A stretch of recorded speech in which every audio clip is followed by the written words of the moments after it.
Hello, BookTube. Well, I thought we'd go through the latest Entertainment Weekly again. I'm now back home at Hyde Cottage. I am now getting mail again. Not only have I returned to the real world from the fantasy land of the prolonged Thanksgiving weekend, but so gradually is all of Boston returning from that same stupor of food and indulgence. So I'm starting to get mail again, and I'm starting to connect with people again, let everybody know, get all of Boston over the shock of the fact that I actually left the city.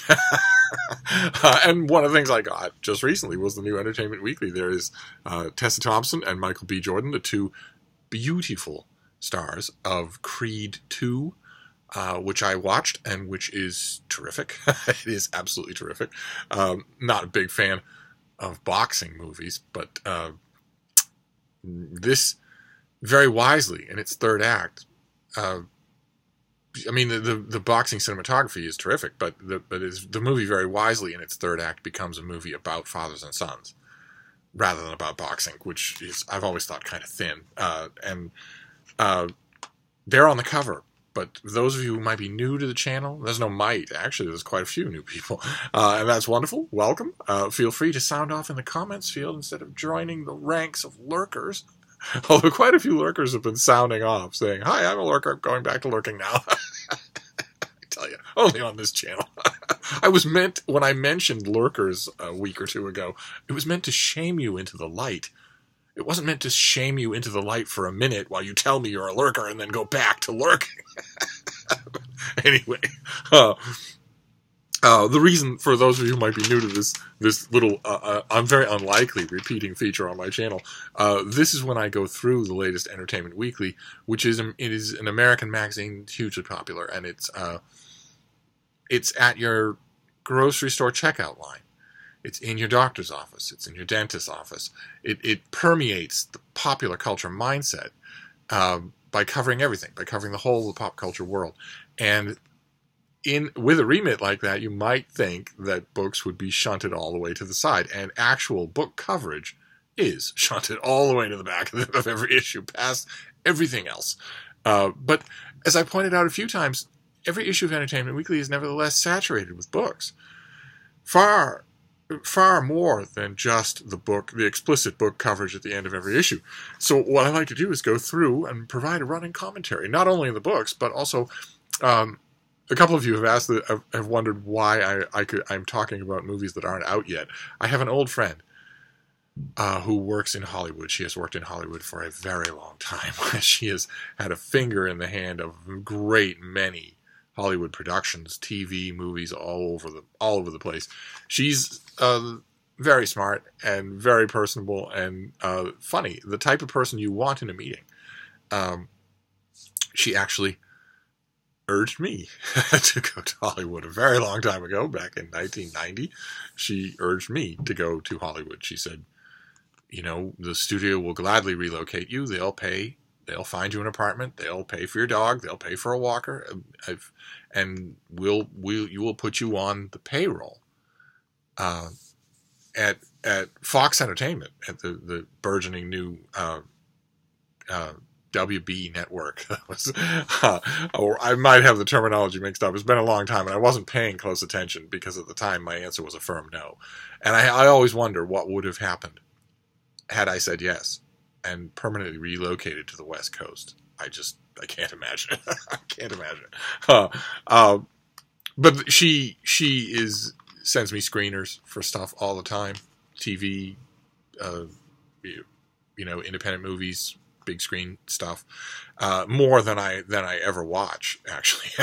And she's really nice about it too, because she doesn't just make it charity. She says that, sometimes I want your opinions on these things, because every once in a while in my writing career, here and there, when no one better could be found, I have done pop culture reviews of TV and movies. I don't usually do it anymore, except I guess for these installments of my BookTube channel. I've often thought, what would I do? Frida is over a year old now. She sleeps a lot more, and she understands everything that happens to her. So she knows that if I leave, I'm coming back. we had a period where I didn't know that, but now she's learned that. She knows that if I leave, I'm coming back. And we do plenty, so she doesn't feel like a little alone time. She just goes to sleep. So I could, theoretically, go to a movie every day.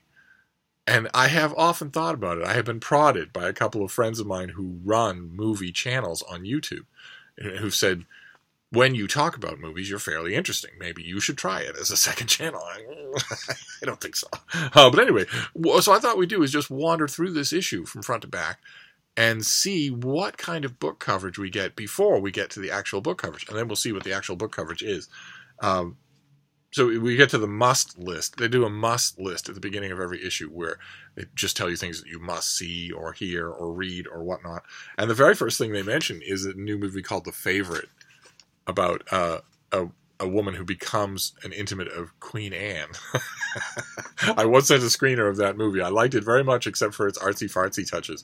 And I was told by my friend and by a couple of other movie people that the artsy-fartsy touches are part of the signature style of this director. The director has a non-Irish name. Okay, I'm not seeing the. I'm not seeing the director's name. Oh, yes, I am. Yorgos Lanthimos. Lanthimos. That sounds Greek. And certainly the movie had a very distinctive style. It's just every once in a while, very distinctive styles often will produce cul-de-sacs where you're moving right along, you're telling a story, and then your very distinctive style forces you to go into a room 2 doors over and just sort of stay there for a minute and stare at a mop or something. And this guy keeps that under control. My distaste for directors' work, especially auteur directors, increases directly in relationship to how little they control their artsy-fartsy nature. So there are some directors that are only artsy-fartsy. That is all they do on screen. Every gesture is that, and ordinary meat and potatoes A, B to C storytelling can just go to heck in a handbasket. I don't particularly like those kinds of directors, and I don't think most people do either. I think they mostly exist for film students to justify their miserable existence. but I don't know. The must list might not include anything literary, or might not include much that's literary. Yeah, see, we're going through TV and music and miniseries and music, more music. Oh, here we go. Here's a literary one. Fire and Blood by George R.R. Martin. His I guess you could call it a prequel, set hundreds of years before A Song of Ice and Fire, and told in a very different way. In Fire and Blood, he decided to tell the book as though it were a volume of history that you would find in a library in Westeros, if there were such a thing. People weren't just killing each other. And so he writes it like that. He writes it like... I don't even know how you would say it. Like a Renaissance history. Not a history of the Renaissance, but a history written by Machiavelli in the Renaissance, where the historiography, the actual skill of the story of the research, is still relatively Dark Ages. It's relatively Quattrocento, but the writer doesn't know how to chase down sources or do any kind of dating analysis or anything like that. So occasionally, alternate versions of the same events come up. It's a very different reading experience than Song of Ice and Fire. In fact, the thing it reminded me the most of, not meaning to put it in company it can't keep here, but is the Silmarillion. It's very much the same thing. Fire and Blood is very much the Silmarillion of Song of Ice and Fire, a sliver of it anyway. Where I can just imagine, an actual Silmarillion, where Martin actually sits down and writes in this style, in the analytic, Old Testament style, quasi-historical style. If he were to sit down and write the whole of the history of this land that way, instead of just one sliver, because in this he talks just about the Targaryens. He talks just about the house of Targaryen, because as he's put it in interviews, he probably says it in this interview too, because he tends to say the same things. They are horrible and incestuous, and they have dragons. So they that highlights them in dramatic ways that probably just wants to write about. Why a book on the Targaryens? He answers, they're distinctly different from every other Westerosi family. They're kings, They're practicing incest like the ancient Egyptians to try to keep the bloodline pure. And they have the dragons, which is nobody else has. You can never go wrong with a dragon. Okay. And this piece says that this is an imaginary history of the Targaryen dynasty set hundreds of years before Game of Thrones. And this new 736-page epic covers generations of conquest, duels, betrayals, and for all you romantics, a fair bit of incest. It's a rousing, dragon-suffused dose of Westerosi storytelling to tide us over as we continue our long watch for the 6th Ice and Fire novel, The Winds of Winter, which of course will never be written. It will be, I shouldn't say that. It will be written, but not by George R. R. Martin. His literary estate will, with that book, shortly after he dies, begin the long, decades-long process of lying to readers and saying this is based on a manuscript, this is based on an outline, this is based on conversations, notes, obiter dicta, whatever. so the endless flood of Westerosi stories will continue, but not by him. Actually, George R. R. Martin is an excellent example, probably the best living example of one of the #1 rules that is brooded around in the advice columns of NaNoWriMo.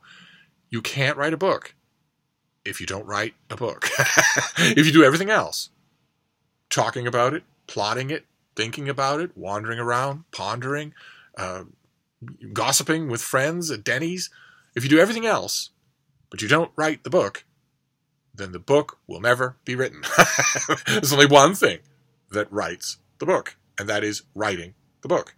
And since that's the one thing he isn't doing, and he's not going to do, the book is never going to get written. Not by him, anyway.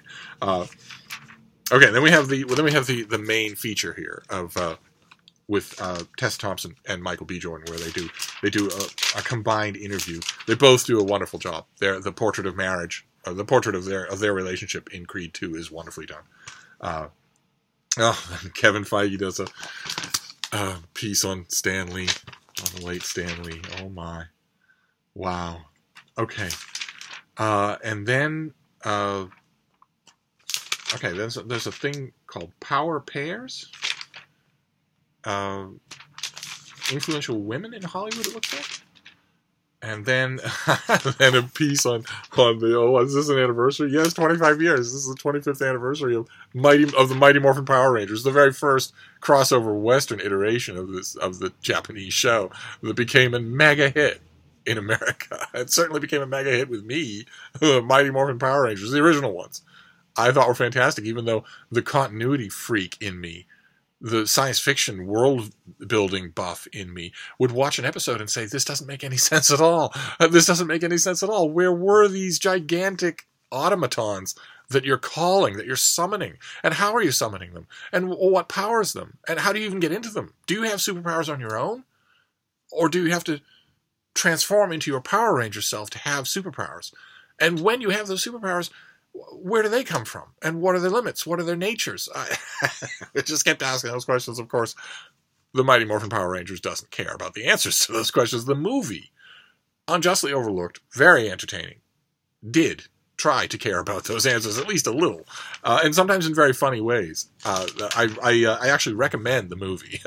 I don't know if it's on Netflix. I don't know how many of you watched it in the theaters, but I liked it. I think it had a lot of fan service, of course, for Power Rangers fans, for a lot of the different incarnations of the show that appeared. But I think especially for the fans of the original Mighty Morphin Power Rangers. But it had a lot of other stuff too. It was actually well done on its own. I don't believe you would have needed to know anything about the Power Rangers TV shows or ever have watched an episode to like the movie. Okay.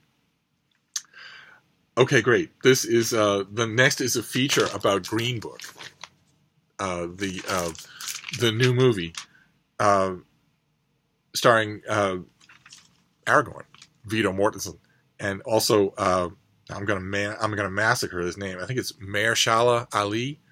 Mahershala Ali plays a concert pianist, a cultured concert pianist, and Mortensen plays his uncultured chauffeur as they travel in the Deep South on a concert tour. And they were real people, and they intersect with some history that I know fairly well.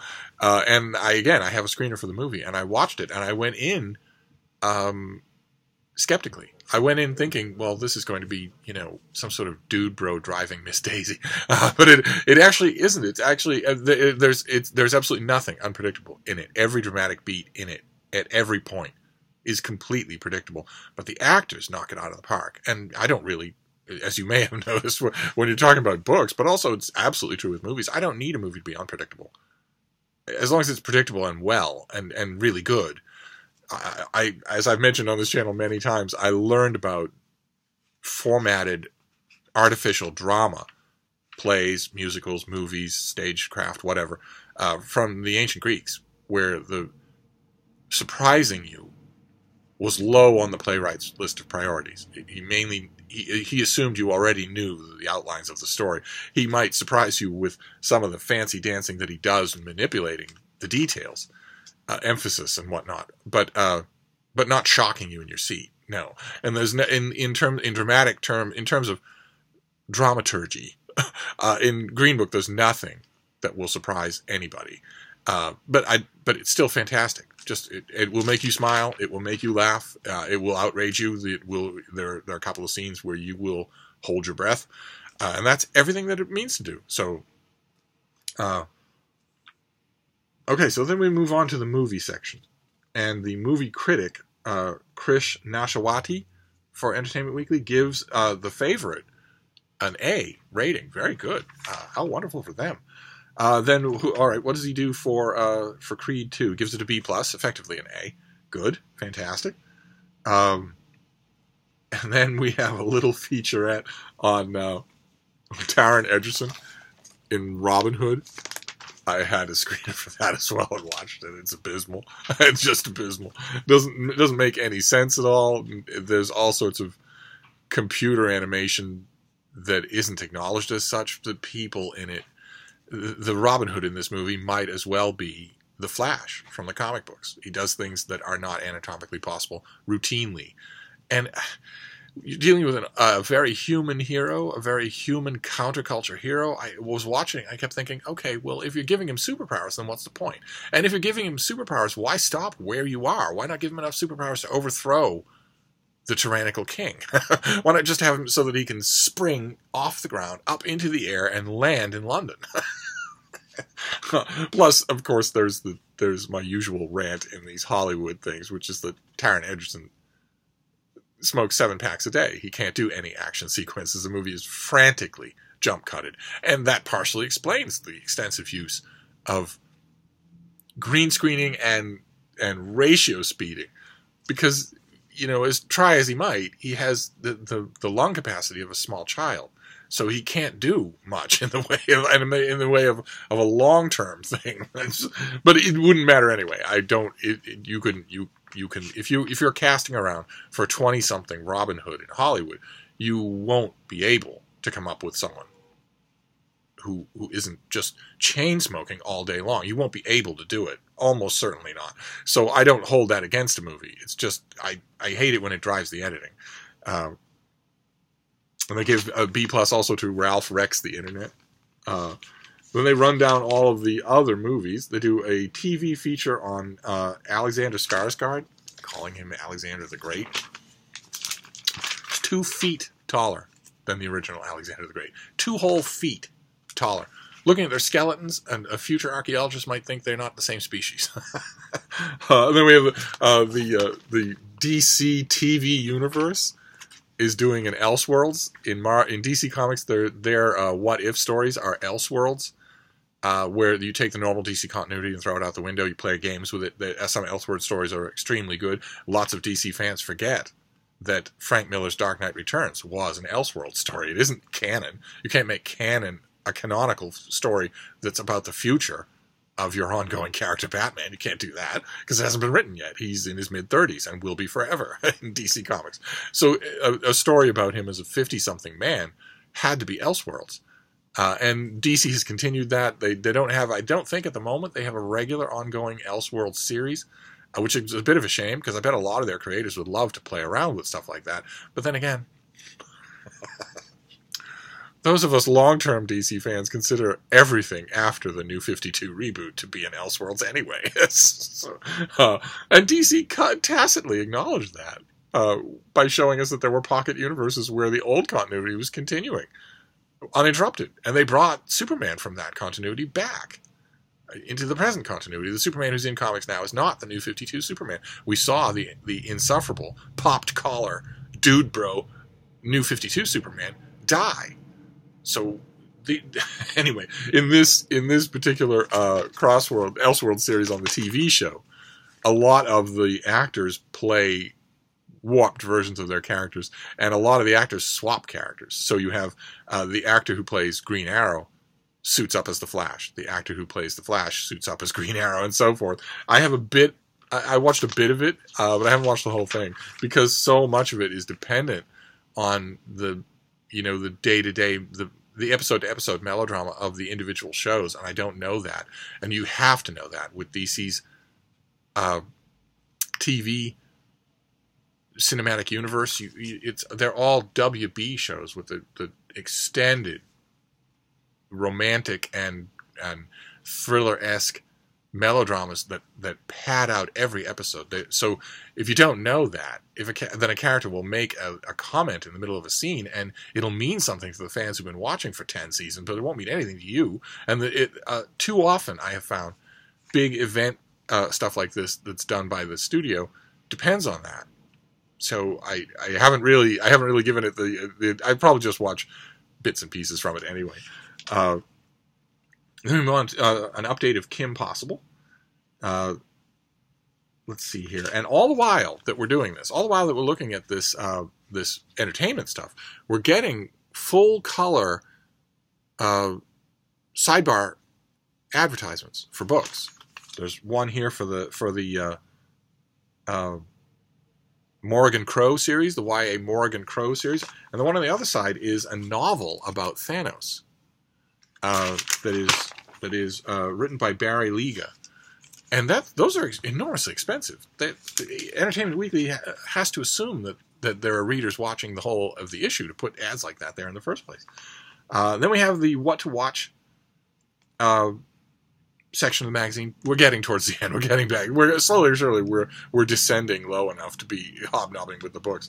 The What to Watch section is all about TV and cable and whatnot. It has often very little connection with the literary world, although the Alexander Sarsgaard feature leads into the first thing in What to Watch, which is a new adaptation of Little Drummer Girl by John le Carré.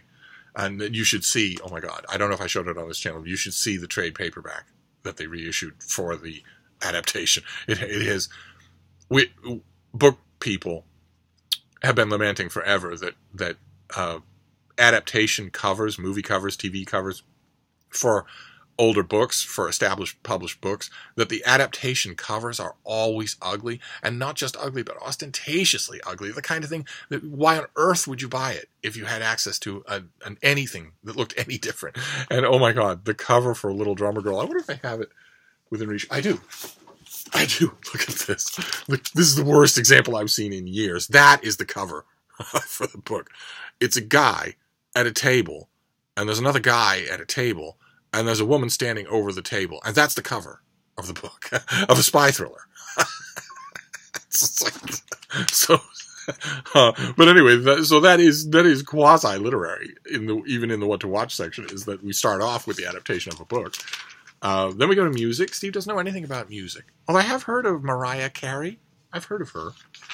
And I've heard of the Beatles. They're in here as well for some other reason. Not really sure what it would be. But then, once we're done with all of that, once all the cool kids have left and there are only leftovers in the sink and the police have already come and gone, then we have the book section. At the very end, the book section. And as you can see, the lion's share of the attention here is given to a feature on Becoming by Michelle Obama.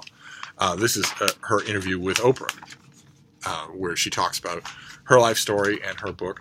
I got a couple of copies of her book, and I read it because it's setting records. It's just a phenomenally bought thing. And I guess I was kind of hoping for more authenticity. I was kind of hoping for more of a sense that there was a living person on the page.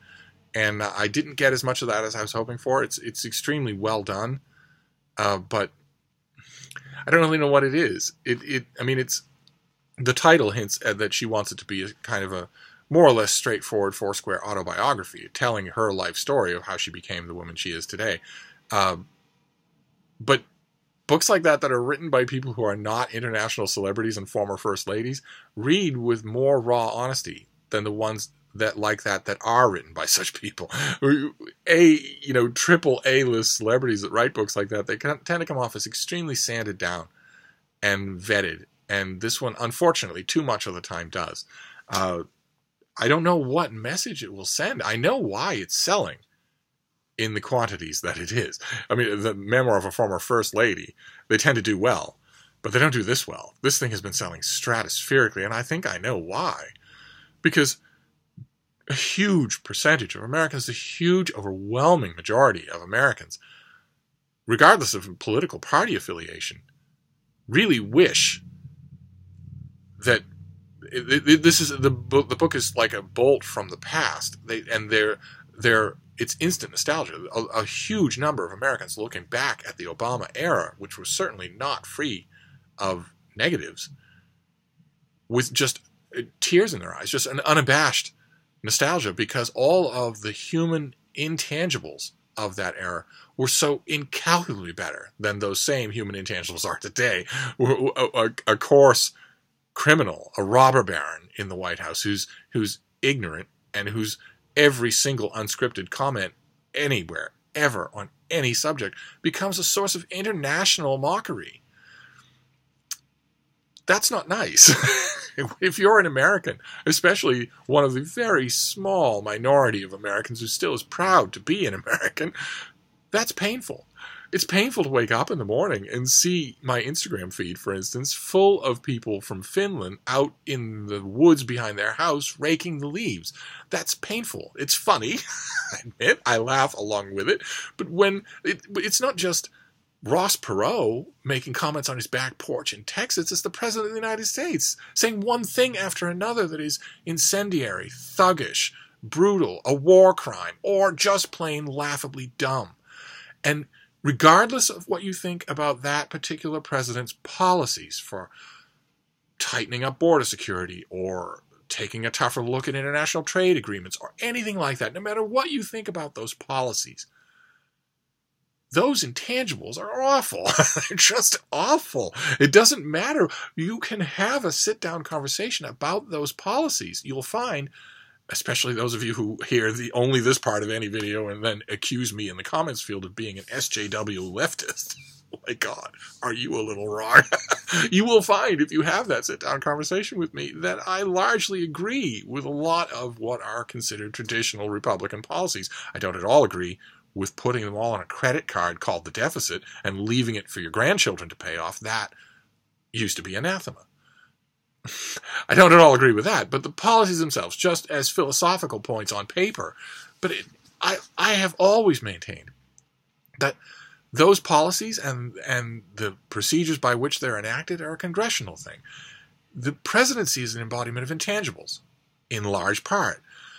And I think the reason for Michelle Obama's the popularity of her book is that it reminds people of a time when all those intangibles were fine, when they were all in place, when you had a happy, smart, sarcastic, extremely well-adjusted family in the Oval Office that had a mother who as a first lady had a coherent position on a whole bunch of things instead of an extremely incoherent presence, and not just because the first lady in question barely knows English, but also because even with coached stances, there's no coherence whatsoever. You had not only that, but also a Nobel laureate for writing as a husband, who I had certainly engendered his share of fair criticism. I made quite a bit of criticism myself at the time, but anyway, I think I have a suspicion that a lot of you who are Americans will know what I'm talking about. There is an intangible element, an element of being able to look at the president and say, that's our guy, we're proud of him, that is almost completely absent now from, and that's rotten. most countries, especially most countries that elect their leaders, like to have those intangibles in place. Unfortunately, I think that's the basis for the popularity of Michelle Obama's book. I don't think the book itself warrants it. Well, actually, I wonder if... okay, David Canfield actually does review the book. We're killing time anyway, we might as well. Becoming reads like a glass bottle of decency, preserved from a nationwide garbage fire. Okay, that's how he starts off his review, so we're obviously... This guy and I are often on the same wavelength for books. Makes me wonder why Entertainment Weekly has never come knocking. I was about to say they can't afford me, but notoriously they and anybody else can. A sincere book from a major public figure, it stands in sharp contrast to the state of our discourse, starting with the man currently in the White House. Michelle Obama dedicates Becoming's first third to her working-class coming-of-age in 1970s Chicago. It drags, progressing like so many memoirs of its type, but Obama also constructs episodes from her childhood that vividly capture the experience of growing up black in America, occupying spaces like piano recitals and later Princeton University, where her blackness, quote, that everyday drain of being in a deep minority, close quote, clarifies itself. Obama's strength lies in hindsight, especially in Becoming Us, the book's second and best section about her marriage to Barack Obama. I didn't think it was the best section. It's the most charming section because I don't know anything about the Obamas. I've never met them and I never will. But in this section, she gives clear indication. I could be wrong, could be manufactured. But that section, the section that Canfield's talking about, is the section of a woman who is gushingly, head over heels in love with her husband. She fully lives in the regret, pain, and loss of various tough times from their relationship. She also embraces passionate language periodically, falling for Barack felt like, quote, a toppling blast of lust, gratitude, fulfillment, and wonder, lending Becoming bursts of authenticity. The author directly condemns Donald Trump, but her broader intention is to remind her country of what is being lost and of what once guided the Obama presidency, quote, a glimmer of the world as it could be. And then Canfield finishes his review by saying, may decency reign again. And that's too bad, because that's not going to happen. Not ever again. Okay, then we have a full page on My Sister, the Serial Killer by Oyin Khan Braithwaite. It's a lovely picture of the author, and that's the book. The book is kind of a sleeper hit. It's got a very dry wit to it. I think that caught a lot of people by surprise. I didn't know quite what to make of it. And it was a cause for optimism on my part, because I like the fact that the American reading public every once in a while demonstrates that it is willing to embrace something that totally surprised it. That is not the reputation the American reading public has. And I've often maintained that although that reputation is mostly true, you give the general reading public a surprise, a curveball that they didn't expect, but that's still done really well, and they will embrace it. And that's what happens in this book. It's not at all what it appears, even from the cover copy. You have to read it to see how subversive and funny it is. And good Lord, David Canfield reviews this too. God help us, this guy ever sleep? This whole book section is him. He gives it a B+. Good, fantastic, okay. And then there's a feature on the Oscars of the book world. Believe it or not, the whole thing is written by David Canfield. So this guy might not be alive after this issue. He does an Oscars of the book world. Isn't that funny? And there they are with a flash of cameras going off. Oh, what is this? The literary award season is in full swing, and it has more in common with Hollywood counterparts than you'd think. So he does it by categories. The heavyweights, in which he lists Lauren Groff's Florida, Rebecca Mackay's The Great Believers, and S.A. Edgerton's Washington Black. Then he does the ingenue, and that is Daisy Johnson's Everything Under. Then another Oscar category is the Game Changers, and for that he has Kwame Adjei-Brenya's Friday Black and Tommy Orange's There. And then the snubs, the books that were robbed. Who are they going to be? Rachel Kushner's The Mars Room, Tesha Mosfeg's The Year of Rest and Relaxation, and Madeline Miller's Circe. A couple of those books will not be snubbed on the year-end Steve Reads list. At least if by not being snubbed, we mean a couple of those books do occur on my list. The authors might end up preferring snubs. And then the last one is The Workhorse, and for this he lists Sigrid Nunez's The Friend. And that is the Oscars of the book world. Boy, that section could have been much longer, and I would have read it. Right, well, anyway, this video's gone on way too long. Anyway, that is the books in Entertainment Weekly this time around. This is the issue dated November 30th, and that features, very rightly, Creed's winning couple on the cover. So that's quite enough maundering about pop culture for now. So I'll wrap this up, but I will be back. There's plenty more to talk about now that I'm back here in the book room. So I'll see you soon. Thank you, BookTube.